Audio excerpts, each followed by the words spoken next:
In the middle of this disastrous global pandemic, Beyond Personnel and disciple-making movement leaders with whom we work are moving forward courageously and at great risk to themselves. Our greatest concern is starvation, because many of these people live in societies where if you don't work that day, you don't have money to eat. Movement leaders are out trying to help these people, and you and I can help fund them.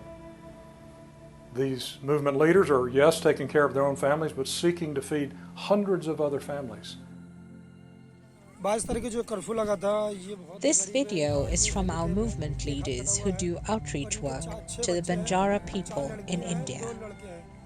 When the curfew was imposed on March 22nd, this poor family was affected. The father is handicapped.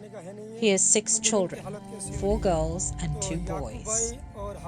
The one who is smiling in the video is mute. They had no food and live in terrible conditions. You can see the size of this hut that they live in.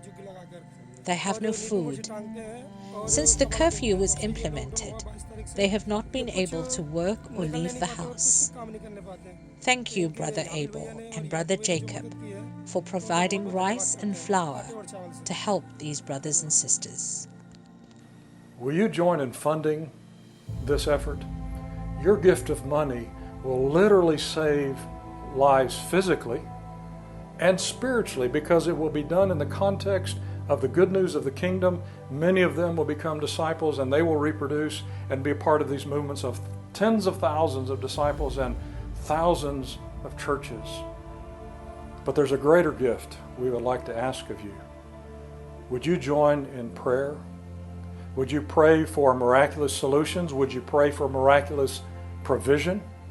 A passage that comes to mind is 1 Kings 17, where God first feeds Elijah by the ravens, and then later Elijah, the widow of Zarephath, and her son are fed miraculously by food that kept reproducing until the end of the drought.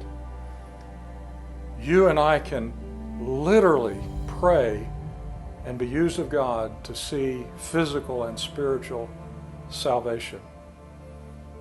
Would you join us? It is urgent. Lives are at risk, but you and I can help save lives now and forever.